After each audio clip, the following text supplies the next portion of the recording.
হরে রাম রাম রাম হরে হরে।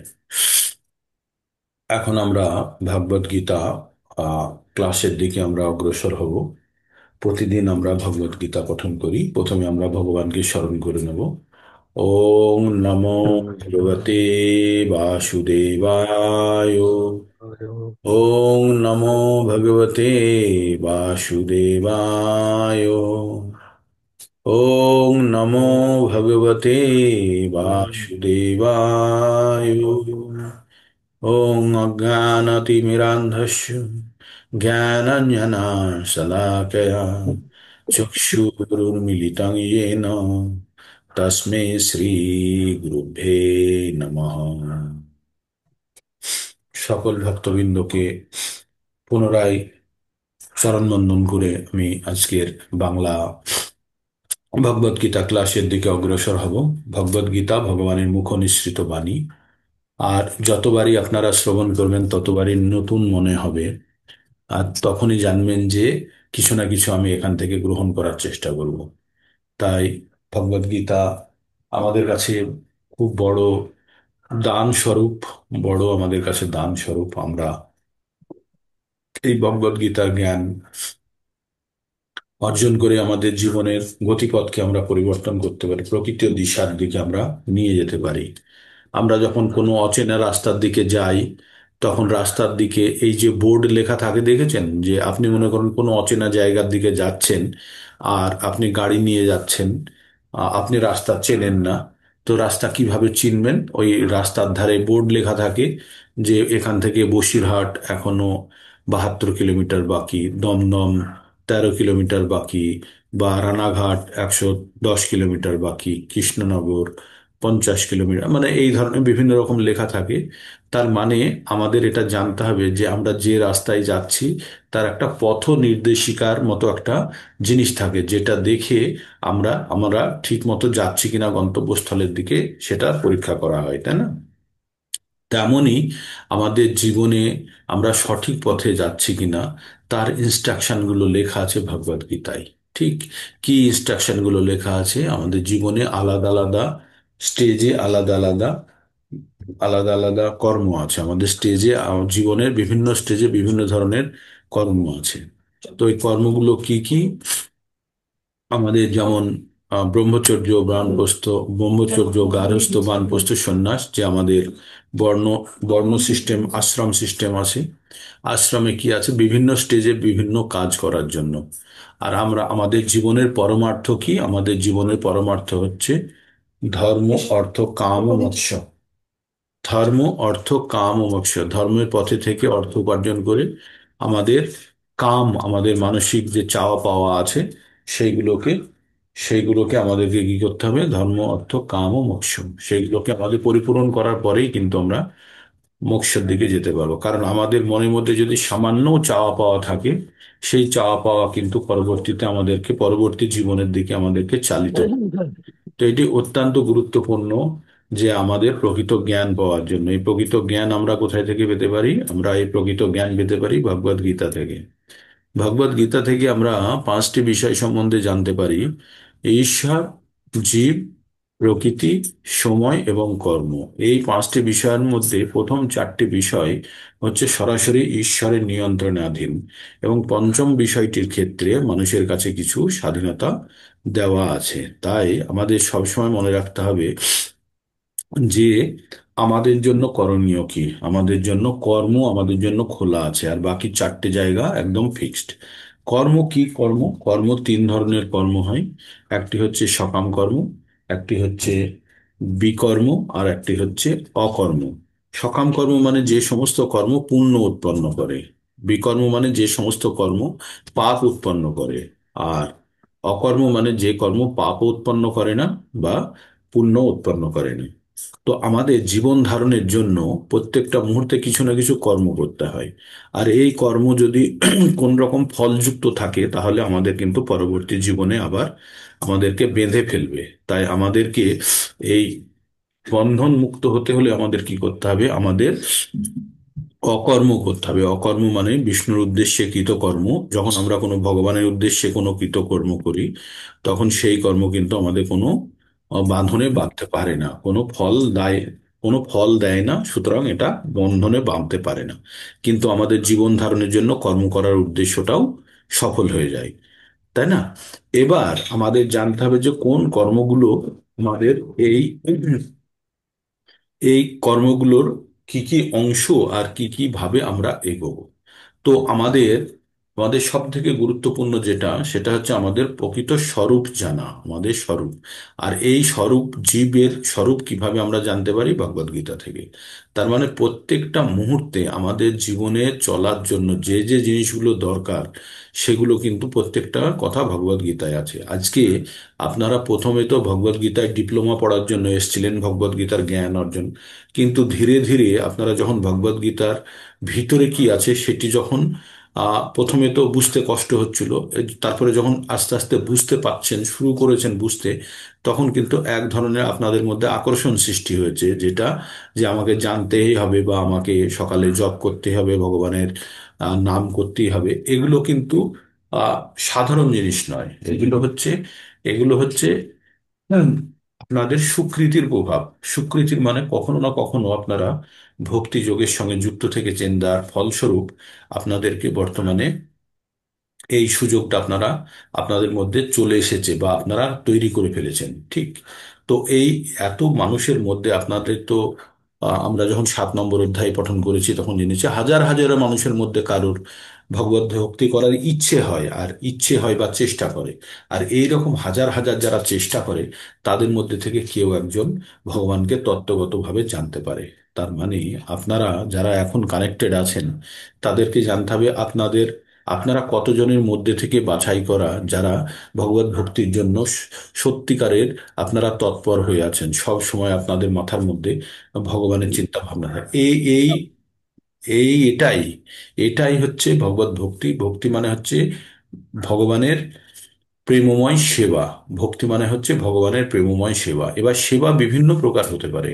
শ্রবণ একটা সেবা, কীর্তন একটা সেবা, ভজন একটা সেবা, ঠিক আছে? ভগবানকে স্মরণ করাও ভগবানের সেবা, পুজো বিগ্রহ অর্চনা করাও সেবা, ভগবানের কোনো ভক্তকে সাহায্য করাও সেবা, ঠিক আছে? তো এইভাবে আমরা ভগবানকে সামনে রেখে যে কোনো কর্ম যখন আমরা করি, সেগুলো সেবার পর্যায়ে চলে যায়। আর সেবা যখন হয়, তখন সেগুলো কোনো ফলদায়ী নয়, কোনো কর্ম অকর্ম আনে না, এগুলো শুধু মুক্তির জন্য রাস্তা চওড়া করে।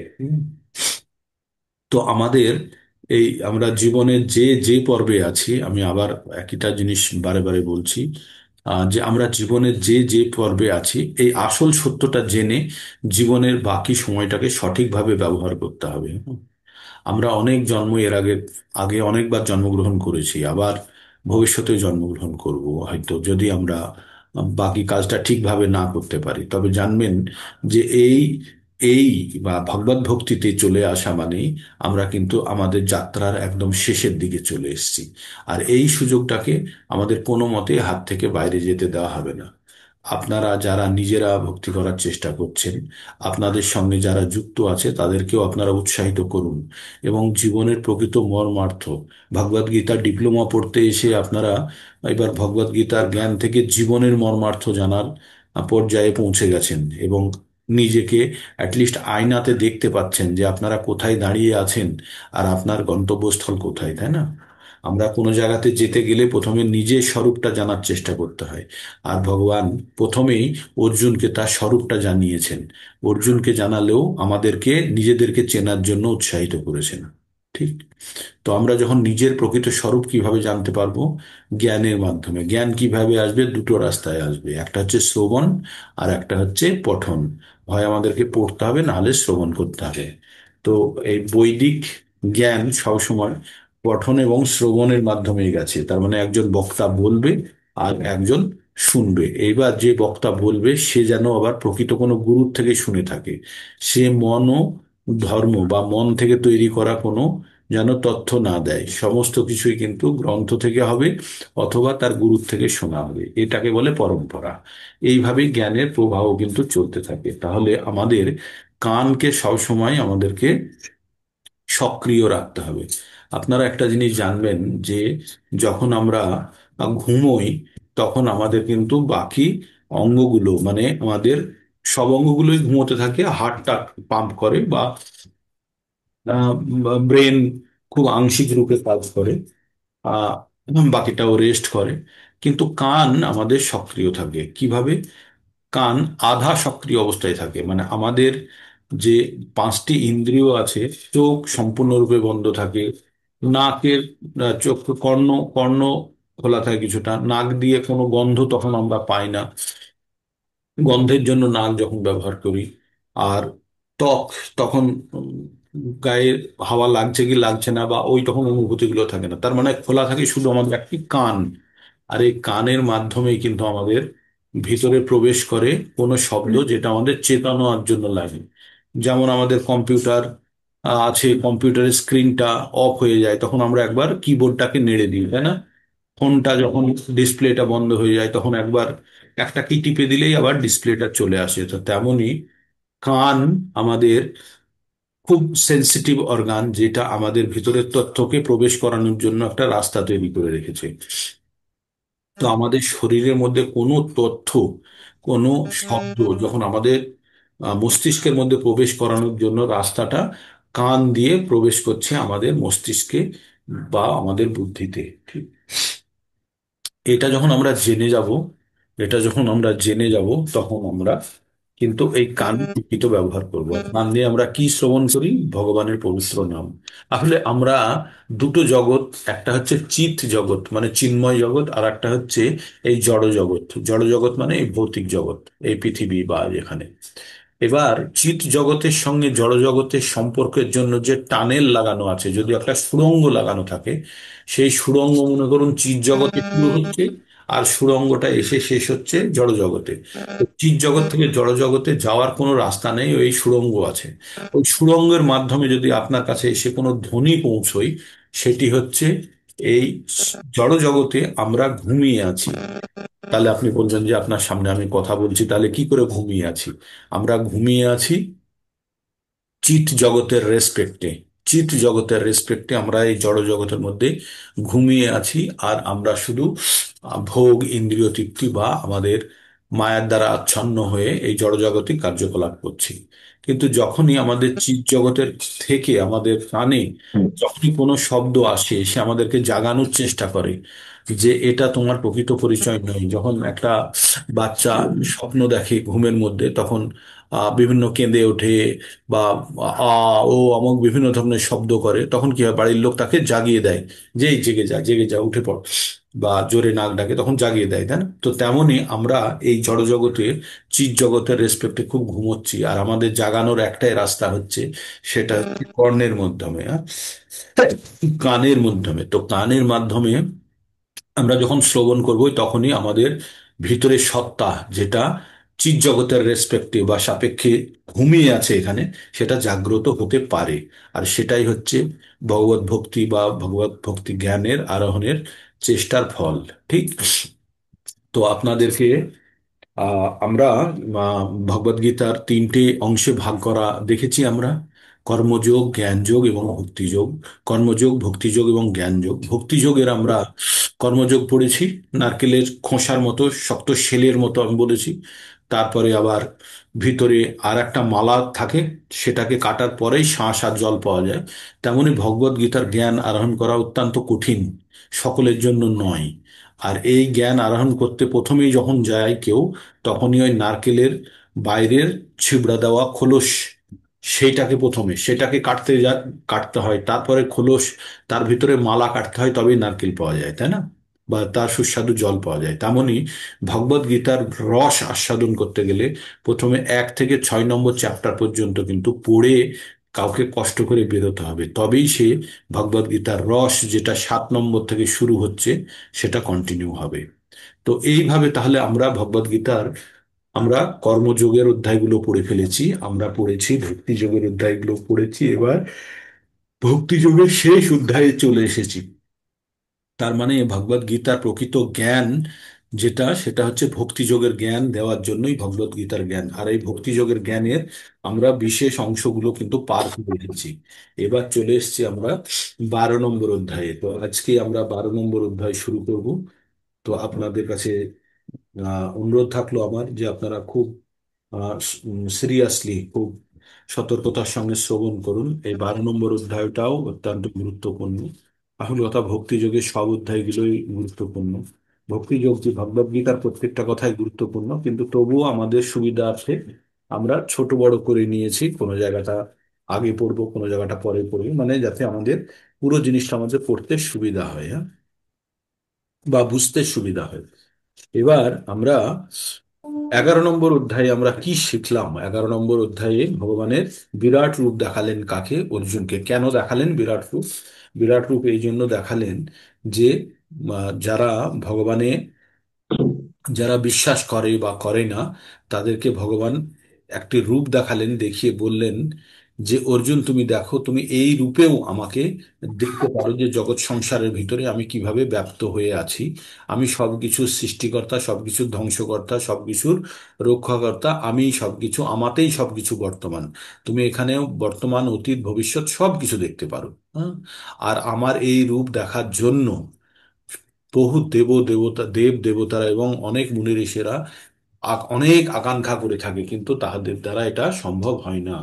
বলছে আমার এই রূপ বেদ অধ্যয়ন, যজ্ঞ, তপস্যা, দানের মাধ্যমে দেখা সম্ভব নয়। তাহলে কিভাবে সম্ভব? তো বলছে যে আমার প্রকৃত রূপে যে ভক্ত, সেই শুধু আমাকে জানতে পারে। তো ভগবান এক জায়গাতে বলছে না, ভক্তা মাম অভিজানন্তি, মানে শুধু ভক্তরাই ভগবানকে জানতে পারে। যে কেউ ভাবে, কেউ যদি ভাবে ভগবানকে চ্যালেঞ্জ করছে, ভগবান কি দেখি, সে কখনোই ভগবানকে জানতে পারবে না। তা সেজন্য ভগবানকে জানার আগে প্রথম আমরা ভগবদ গীতা, যেদিন আপনাদের প্রথম ক্লাস শুরু হয়েছিল, তখন আমি আপনাদেরকে 10টা পয়েন্ট বলেছিলাম যে 10টা পয়েন্টের মধ্যে ভগবদ গীতা পড়তে গেলে কি কি লাগে না লাগে। তার মধ্যে 9টা পয়েন্ট, 1 থেকে 9 পর্যন্ত বলার পরে আপনাদেরকে একটা পয়েন্ট বলেছিলাম, সেটা 0 নম্বর নাম ছিল পয়েন্টের। আর সেটি ছিল ভগবানের অসীম কৃপা।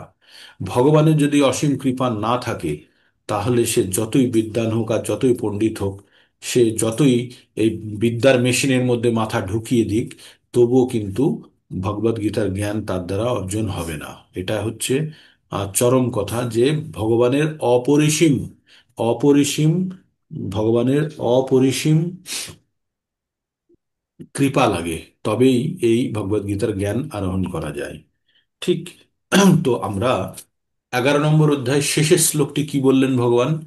মত কর্ম কৃত মত, মত কর্ম কৃত মত পরম, মদ ভক্ত সঙ্গ বর্জিতা, নিরবৈর সর্বভূতেষু সযমামেতি পাণ্ডব। কি বললো ভগবান? বলল মত কর্মকিত, আমার জন্য কর্ম করো। এগুলো এক্ষুনি পড়বো আবার। মত কর্মকিত মত পরম, আমাকে জীবনের পরম লক্ষ্য বানাও। আমার জন্য কর্ম করো, আমাকে জীবনের পরম লক্ষ্য বানাও। মদ ভক্ত, আমার ভক্ত হও। মদ ভক্ত, আমার ভক্ত হও। ভগবান কি বললেন? যে প্রথমে ভগবানের জন্য কর্ম করো, ভগবানকে জীবনের পরম লক্ষ্য মনে করো, এবং ভগবানের ভক্ত হও। সঙ্গবর্জিত, ভৌতিক চাওয়া পাওয়া, কুসঙ্গ সমস্ত কিছু বর্জন করার জন্য ভগবান বললেন সঙ্গবর্জিত। নিরবৈর, মানে প্রত্যেকের প্রতি সমভাবা সম্পন্ন, শত্রুহীন, শত্রুত্ব হীনতা, মানে আমাদের মধ্যে যেন কোনো শত্রু, কারোর প্রতি শত্রু ভাব না থাকে। এইভাবে যারা এই 5টি বিষয় নিয়ে যারা কাজ করে, 5টি বিষয়ে যারা তৎপর থাকে, তারা অবশ্যই ভগবানকে প্রাপ্ত করবে, তাতে কোনো সন্দেহ নেই। তাই এই শ্লোকটি আপনারা বারবার পড়বেন, আর আপনাদের মধ্যে মনে করাবেন, মনে করানোর চেষ্টা করবেন যে মত কর্মকিত মত পরমো, মদ ভক্ত সঙ্গ বর্জিত, নিরাবৈর সর্বভূতেষু সযমামেতি পাণ্ডব।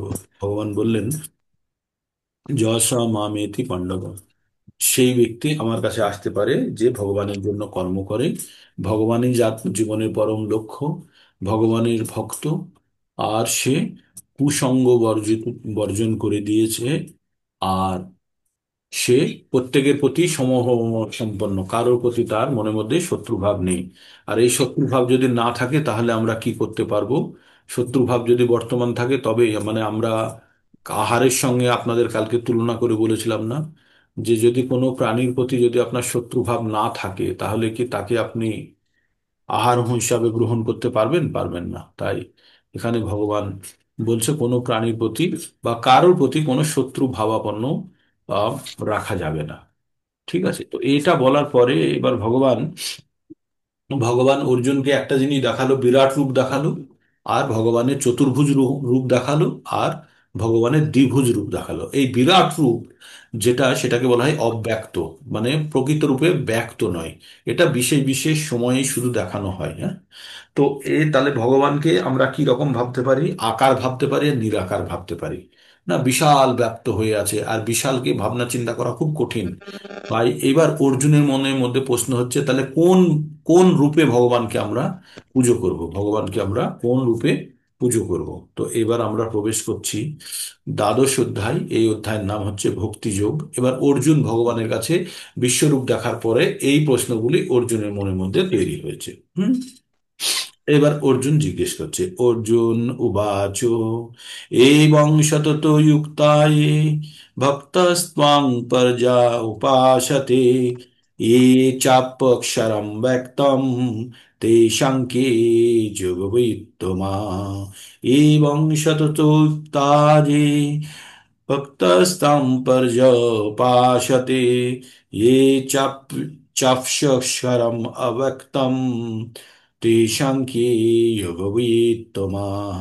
তো অর্জুন ভগবানকে জিজ্ঞেস করলেন, এইভাবে নিরন্তর মানে ভক্তিতে তো যুক্ত হয়ে আছে ভক্তরা যথাযথভাবে তোমার আরাধনা করেন, যারা ইন্দ্রিয়াতীত অব্যক্ত ব্রহ্মের উপাসনা করেন, এবং যারা তাদের মধ্যে কারা শ্রেষ্ঠ যোগী। একজন বলছে ভগবানের সাকার রূপ, ভগবানকে বিগ্রহ যেমন আমরা চতুর্ভুজ নারায়ণ বা দ্বিভুজ শ্যামসুন্দর রূপে দেখি সেই রূপ, না ভগবানের কল্পনা প্রসূত রূপ, ভগবান এইরকম এরকম একটা বড় বিশাল কিছু বা এরকম একটা কল্পনা, নিরাকার একটা ভগবানকে নিরাকার ভাবা। তো এদের মধ্যে কে, দুজনেই শ্রদ্ধা সহকারে ভক্তি করছে, কিন্তু নিরাকার ভালো না সাকার ভালো? অর্জুন এবার ভগবানকে সেটা জিজ্ঞেস করছে। তো এ পর্যন্ত শ্রীকৃষ্ণ সর্ববিশেষ তত্ত্ব, নির্বিশেষ তত্ত্ব এবং বিশ্বরূপ সম্বন্ধে ব্যাখ্যা করেছেন। সব রকমের ভক্ত যোগীদের কথা বর্ণনা করেছেন। সাধারণত পরমার্থবাদীদের দুটি শ্রেণীতে ভাগ করা হয়। একটা হচ্ছে নির্বিশেষবাদী। নির্বিশেষবাদীরা বলে যে মৃত্যুর পর আর কিছু থাকে না, নির্বিশেষ, সবকিছু শূন্য হয়ে যাবে মৃত্যুর পরে। একটা হচ্ছে নির্বিশেষবাদী, আর অপরটি হচ্ছে সবিশেষবাদী। বলছে তারাও কি বলে, মৃত্যুর পরে সবকিছু শেষ হয় না, মৃত্যু একটা প্রক্রিয়ার অংশ মাত্র। সবিশেষবাদীরা ভক্তেরা তাদের সমস্ত শক্তি দিয়ে ভগবানের সেবায় নিযুক্ত হন। নির্বিশেষবাদীরা নিযুক্ত হলেও সরাসরিভাবে শ্রীকৃষ্ণের সেবা করেন না, তারা অব্যক্ত নির্বিশেষ ব্রহ্মের ধ্যানে মগ্ন থাকে। যেমন আহ, মুসলিমরা বা খ্রিস্টানরা, খ্রিস্টানরা কিন্তু জেসাসকে ভগবান কখনো বলে কখনো বলে না। আর জেসাস কখনো নিজেকে বলেনি যে আমি ভগবান। জেসাস কি বলেছে? আমি ভগবানের পুত্র। আর মোহাম্মদ যে মুসলমানদের যে প্রবর্তক ধর্মের, উনি বলেছেন যে আমি ঈশ্বরের বার্তাবাহক, মানে আমি মেসেঞ্জার অফ গড। তার মানে দুজনেই কিন্তু নিজেকে ভগবান বলে ক্লেম করলেন না। তাহলে ভগবানটা কে, তাহলে ঈশ্বর কে? এবার ঈশ্বর সম্বন্ধে কোনো বর্ণনা দিচ্ছে না, ওখানে বলছে ঈশ্বর অব্যক্ত নিরাকার। এবার আমরা যারা সাকার, আমাদের একটা নির্দিষ্ট শরীর আছে, আমরা সাকার, তাহলে আমরা কিভাবে নিরাকারের কল্পনা করব? মানে এটা একটা খুব বড় প্রশ্ন। সেটা এর পরবর্তীতে আমরা পেয়ে যাব। যারা সাকার, যাদের শরীর আছে, তাদের নিরাকারকে কল্পনা করা খুব কঠিন। তাই এখানে বলা হচ্ছে নির্বিশেষবাদীরা নিযুক্ত হলে সরাসরিভাবে কৃষ্ণের সেবা করেন না, তারা অব্যক্ত নির্বিশেষ ব্রহ্মের ধ্যান করে। তারা ব্রহ্মে লীন হয়ে যাব বা নিরাকারের জন্য ধ্যান করে। কিন্তু নিরাকার ভাবে ভগবানের আহ খোঁজ করা এটা কোনো খারাপ জিনিস নয়, করতেই পারে, তারও ব্যাখ্যা আমরা পেয়ে যাব।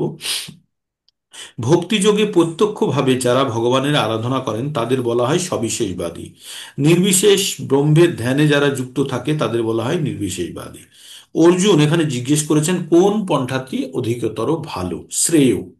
আপনাদের শ্রেয় আর প্রেয় নিয়ে অনেক কথা বলেছি। হ্যাঁ, তো শ্রেয় কোনটি, মানে সব থেকে দূর, অনেক দিন পর্যন্ত, অনেক দূর পর্যন্ত ফলদায়ী, সেটা কি? পরম তত্ত্ব উপলব্ধি করার ভিন্ন ভিন্ন পন্থা আছে, কিন্তু এই অধ্যায়ে শ্রীকৃষ্ণ জানিয়েছেন ভক্তিযোগ অথবা ভক্তিযোগের মাধ্যমে তার সেবা করাই সর্বশ্রেষ্ঠ, ভগবানের সঙ্গে যুক্ত হওয়ার এটি প্রত্যক্ষ এবং সহজ পন্থা। এই যে নিরাকার ব্রহ্মের আরাধনা করা, তাকে, তার উদ্দেশ্যে কল্পনা, মানে পুরোটাই। আমরা দেখুন, আমরা দুর্গাপুজো প্যান্ডেলে বা কোনো পুজোর প্যান্ডেলে গেলে আমরা ভগবানকে বা মা দুর্গাকে আমরা দর্শন করি তো, বা যে কোনো মন্দিরে গেলে আমরা তার বিগ্রহ দর্শন করি, আমাদের মনের মধ্যে একটা ছবি থাকে, তাই না?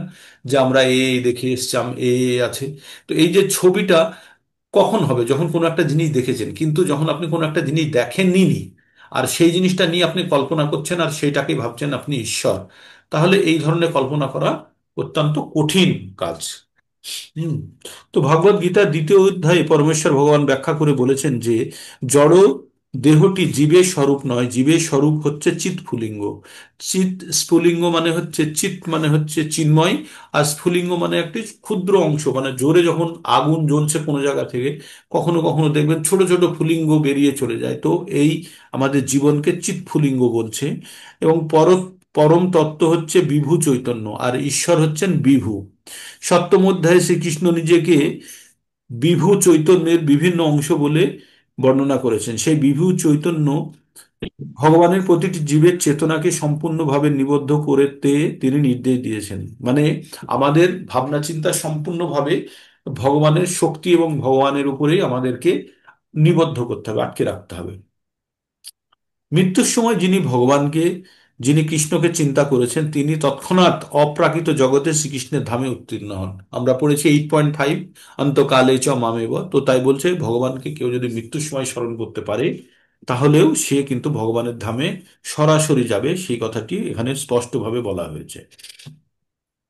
সমস্ত যোগীদের মধ্যে অন্তরে এবং যিনি তার অন্তরে নিরন্তর শ্রীকৃষ্ণের কথা চিন্তা করেন, তিনি সর্বশ্রেষ্ঠ যোগী। তাহলে সর্বশ্রেষ্ঠ যোগীকে, যে সব সময় ভগবানের চিন্তায় মগ্ন হয়ে আছে, সব সময় অন্তরে বাহিরে সব দিক থেকে, সেই হচ্ছে প্রকৃত যোগী বা সর্বশ্রেষ্ঠ যোগী। আর এটি হচ্ছে সবিশেষ উপায়ে কৃষ্ণের রূপের প্রতি আসক্ত হওয়া উচিত, কেননা সেটি হচ্ছে সর্বশ্রেষ্ঠ পারমার্থিক উপলব্ধি। ভগবানের বাহ্যিক রূপের প্রতি আসক্ত হয়েই আমাদের ভগবত ভক্তি করা উচিত, সেটি হচ্ছে সহজ পদ্ধতি।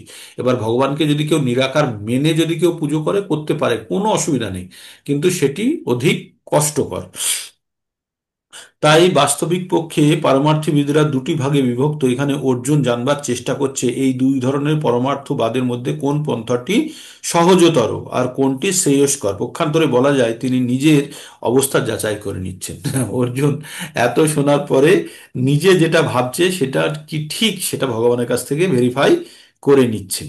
কারণ তিনি শ্রীকৃষ্ণের সবিশেষ রূপের প্রতি আসক্ত, নির্বিশেষ ব্রহ্মের প্রতি তিনি আসক্ত নয়। তিনি জানতে চেয়েছেন যে তার অবস্থাটি নিরাপদ কিনা। আর এই জড় জগতেই হোক বা চিৎ জগতেই হোক, ভগবানের নির্বিশেষ প্রকাশ ধ্যানের পক্ষে একটি সমস্যা স্বরূপ।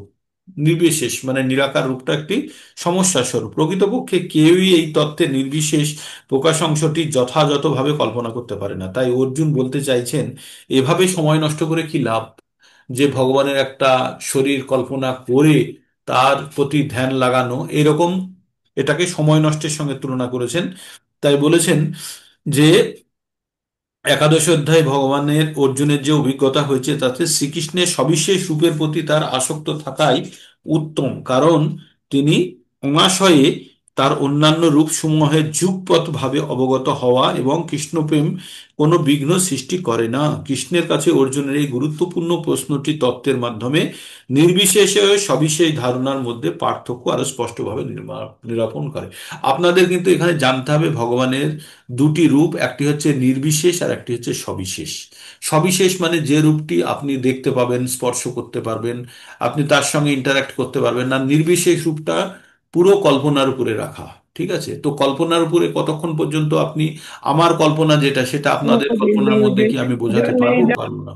সেটা বোঝানো খুব কঠিন। মানে আমার যে কল্পনা বা আপনাদের কল্পনা যেগুলো আছে, সেগুলো আমাকে কি ব্যক্ত করতে পারবেন? পারবেন না। তাই বলছে যে একজনের থেকে আরেকজনের কাছেও যদি জ্ঞান যায়, তখন কি হয়? আমরা যে জিনিসটা পড়লাম সেটা হয় লিপিবদ্ধ করতে হবে, না হলে আপনাদেরকে বলতে হবে। কিন্তু যখন আমি কল্পনা দিয়ে যখন আমি যেটা ভাবনা চিন্তা করছি, সেই কল্পনাটাকে আমি আপনার কাছে কিভাবে ব্যক্ত করব, তাই না? আর সেইটাকে নিয়ে আপনি আবার আর একটা কল্পনা তৈরি করবেন। তো এইভাবে যখন পরম্পরাগত ভাবে যাবে, তখন ঈশ্বর যদি বড় গোল হয়ে যায়, ওখানে গিয়ে চ্যাপ্টা হয়ে যাবে। কারণ কল্পনা এত বেশি পরিবর্তন হতে থাকবে, ওটা গিয়ে চ্যাপ্টা হয়ে যাবে। তাই বলছে এখানে আমাদের, অর্জুন বলছে সবিশেষ রূপের প্রতি অর্জুনের আসক্তি। তাই অর্জুন ভগবানের কাছ থেকে জেনে নিতে চেয়েছেন। তাই ভগবানের কাছে অর্জুন কি জিজ্ঞেস করেছেন? এইবার শ্লোকটি শোনার চেষ্টা করুন তো। বলছে, এবং সতত যুক্তানাম, মানে এইভাবে সব সময় যুক্ত হয়ে, ভক্তাস্তাম পর্যা উপাসতে, মানে ভক্তরা তোমার উপাসনা করে। এ চাপ অক্ষরম ব্রহ্ম, এ চাপ অক্ষরম ব্যক্তম তেষাং কি যোগ। দুজন, একজন হচ্ছে তোমার সবিশেষ, মানে তোমাকে দেখা যায় এরকম রূপে একজন তোমার আম, শ্রদ্ধা করে, ভক্তি করে। আর আরেকজন করে তোমার বিশেষ রূপে, যেটা তোমার দেখা যায়। আর কিন্তু দুজনেই ভক্তি সহকারে, মানে শ্রদ্ধা সহকারে ভক্তি, এদের মধ্যে কে শ্রেষ্ঠ? ঠিক এই প্রশ্ন করে অর্জুন ছেড়ে দিল। এইবার ভগবান তার উত্তর দিচ্ছেন। ভগবান যখন উত্তর দেবে, প্রত্যেকটা কথা আপনারা শ্রবণ করার চেষ্টা করুন। প্রত্যেকটা এক একটা কথা আমি ভেঙে ভেঙে বলবো, তাহলে আপনাদেরও উপলব্ধি হবে ভগবান কি বলছেন। ময়্যাবেশ্য, প্রথমেই মই আবেশ্য। মই মানে হচ্ছে আমাদের, আবেশ্য মানে আমাদের আবিষ্ট হয়ে। আমরা বলি না, ম্যাগনেটের কাছে যখন চুম্বকের কাছে একটা লোহা আসে, তখন ওই লোহাটা আবিষ্ট হয়ে যায়, গিয়ে আকর্ষিত হয়ে যায়। আর এটাকে ফিলোজফিক্যাল ওয়ার্ডে আর একবার বলে সম্মোহিত হয়ে যাওয়া, হ্যাঁ, মোহিত হয়ে যাওয়া। তো বলছে ময়্যাবেশ্য, মানে আমাতে আবিষ্ট হয়ে। মনো যে মাম, আমাতে আবিষ্ট হয়ে, আমাতে যে মন লাগায়। নিত্যযুক্ত উপাসতে, আর সব সময় আমার উপাসনা করে। কি? আমাতে আবিষ্ট হয়ে, আমাতে মন লাগিয়ে, যে সব সময় আমার উপাসনা করে। শ্রদ্ধায়া পরয়া তে তাস্তে মে যুক্ত তমমতা। আমার মতে যারা আমার সবিশেষ রূপের পুরোহিত, সব সময় ধ্যান লাগিয়ে, বুদ্ধি লাগিয়ে আমার উপাসনা করে, তারাই শ্রেষ্ঠ যোগী। মানে ভগবান পরিষ্কারভাবে বলে দিল যে আমার সবিশেষ, ভগবান কি বললেন, যারা তাদের মনকে আমার সবিশেষ রূপে নিবিষ্ট করে, অপ্রাকৃত যত্ন সহকারে, শ্রদ্ধা সহকারে নিরন্তর আমার উপাসনা করে, আমার মতে তারাই শ্রেষ্ঠ যোগী। তাহলে ভগবান কাদের বলল শ্রেষ্ঠ যোগী? ভগবদ গীতায় ভগবান বললেন, যারা ভগবানের সবিশেষ রূপের, যারা শ্রদ্ধা করে, ভক্তি করে বা আরাধনা করে, তারাই হচ্ছে শ্রেষ্ঠ যোগী। তার মানে আর একটা রূপেও কিন্তু ভগবানের তাহলে আরাধনা করা যেতে পারে, শ্রেষ্ঠ হোক আর না হোক, কম শ্রেষ্ঠ হলেও আর একটা রূপে ভগবানের আরাধনা করা যেতে পারে। তার মানে মুসলমান বা খ্রিস্টান বা বৌদ্ধরা, যারা ভগবানের নিরাকার রূপে, যারা আহ ভগবানের চিন্তায় মগ্ন, তারাও কিন্তু সঠিক পথেই আছে, তাদের পথও কিন্তু খারাপ নয়। কিন্তু তাদের প্রবলেমটা কি? তাদের পথটি হচ্ছে কষ্ট সংকুল, মানে সহজে কাউকে কল্পনা করা বা এই কল্পনা আর একজনের কাছে পৌঁছে দেওয়া খুব কঠিন। তাই সেটি অধিক ক্লেশদায়ক। ওটা আমরা পরে পড়বো। এইবার 3 নম্বরে এবং 4 নম্বর দুটো শ্লোক বলছে। কি বলছে? ইয়ে তু অক্ষরম, এ তু অক্ষরম অনির্দেশম অব্যক্তম পুর্জ উপাসতে। যেতু যেতু অক্ষরম অনির্দেশ্যম অব্যক্তম পর্যুপাসতে, সর্বত্র গম চিন্তং চ কূটস্থ চলনম চলং ধ্রুবম। সন্নি সন্নি সংনিমেন্দ্রিয়গ্রামং সর্বত্র সমবুদ্ধয়া তে প্রাপ্নুবন্তি মামেব সর্বভূতহিতে রতাঃ। আবার পড়ি। ये ये तु अक्षरम अनिर्देशम अव्यक्तम पर्यवसाते, सर्वत्र गमचिन्तं च कूटस्थ चलं ध्रुवम्। सन्नियो मेन्द्रियग्रामं सर्वत्र समबुद्धया ते प्राप्नुवन्ति मामेव সর্বভূত হিতে রতাঃ।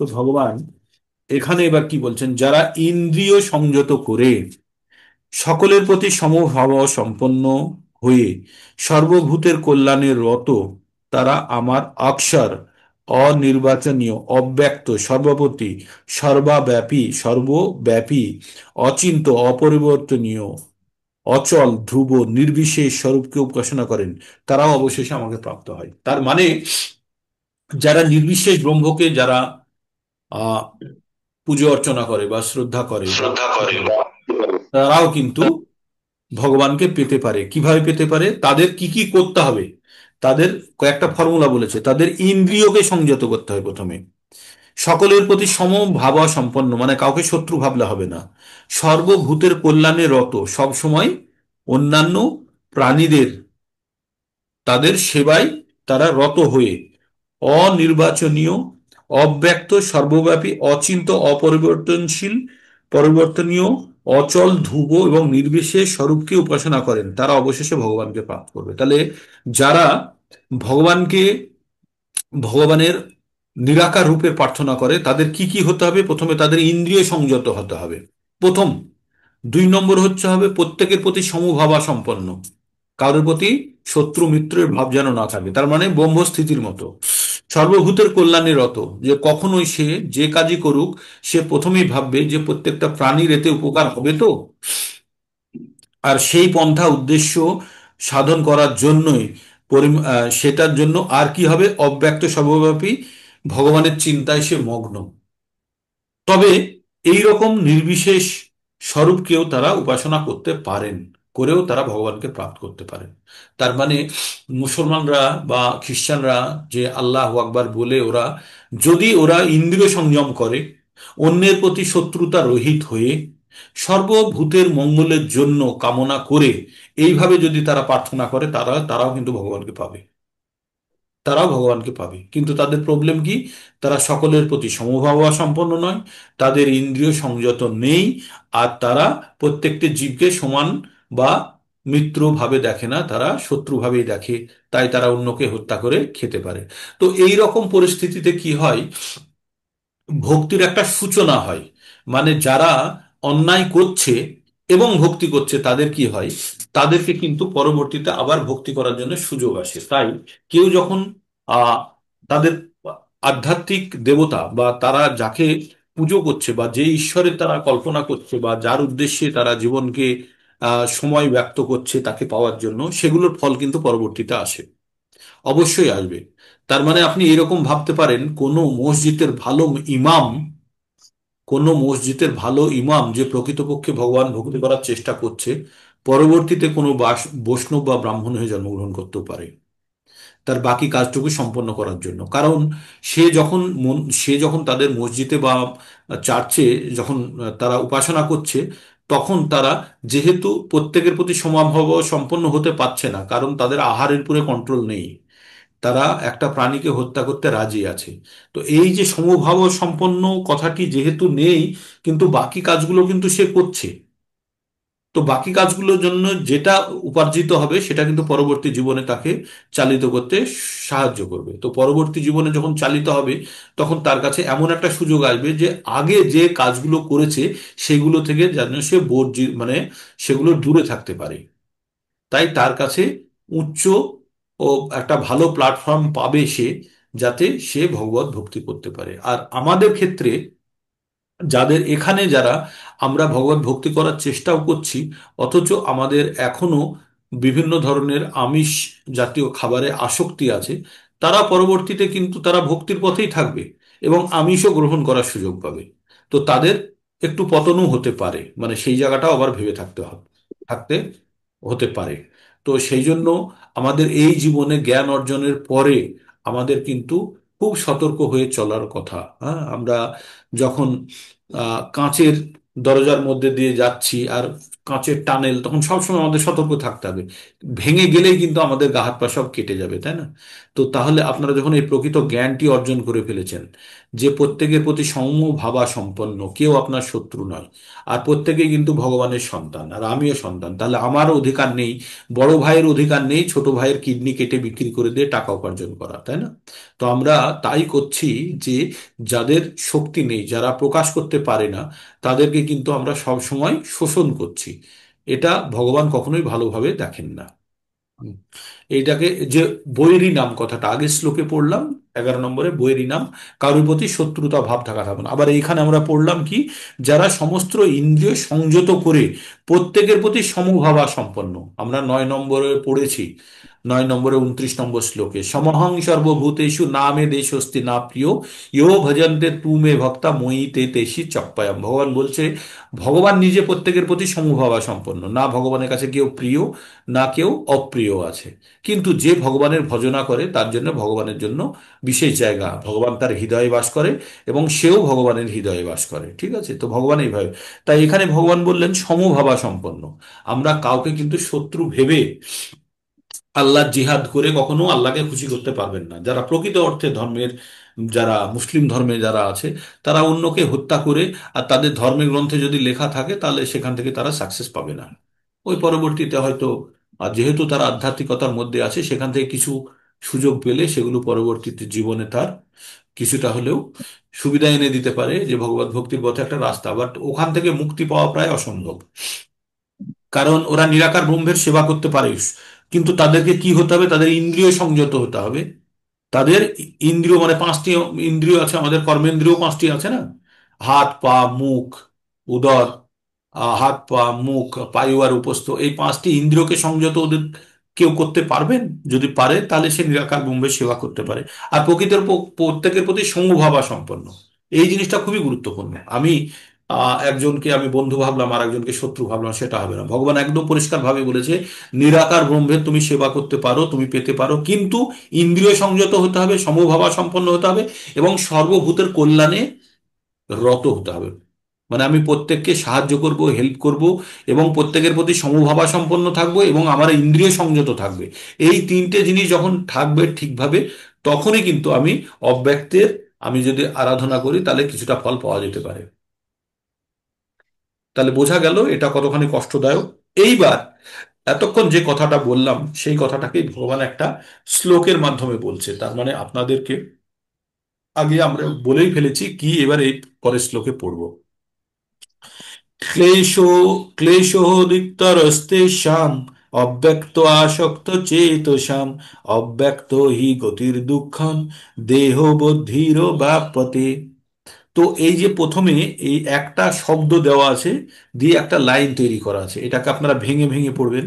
ক্লেশ অধিকতরস্তেষাম, ক্লেশ অধিকতর তেষাম। তো এখানে যখন আমরা পড়বো ক্লেশ অধিকতরস্তেষাম অব্যক্ত আসক্ত চেতস্যাম, তার মানে ক্লেশ মানে হচ্ছে কষ্ট, দৈহিক কষ্ট, অধিকতর মানে অনেক, ক্লেশ অধিকতরস্তে শ্যাম অব্যক্ত আসক্ত চেতসাম অব্যক্ত হি গতির দুঃখম দেহ বুদ্ধি ব্যক্ত। বলছে অব্যক্তের প্রতি আসক্ত হয়ে, অব্যক্তের প্রতি মানে যেটা প্রকাশ নয়, ছড়িয়ে আছে, যেমন মনে করুন একটা জায়গাতে আহ সেন্ট রাখা আছে একটা বোতলের মধ্যে, আর ওই বোতলের সেন্টটাকে যখন স্প্রে করছেন তখন পুরো ঘরের মধ্যে ছড়িয়ে যাচ্ছে। আপনি সেন্টের বোতলের মধ্যে কিন্তু তরল হিসাবে দেখতে পাচ্ছেন, কিন্তু যখন আপনি পুরো ঘরে ছড়িয়ে দিচ্ছেন তখন আর কিছুই দেখতে পাচ্ছেন না। তাহলে ওই সেন্টের স্বরূপ আকারে হচ্ছে বোতলের মধ্যে যখন আসে তখন সেন্ট তার সাকার রূপে আছে, কিন্তু যখন আপনি স্প্রে করে দিলেন ঘরের মধ্যে তখন হয়ে গেল নিরাকার রূপে, তাই না? তো ভগবান যখন আপনি সাকার রূপে দেখছেন, তখন আপনি তার বিষয়ে চিন্তা করতে পারেন।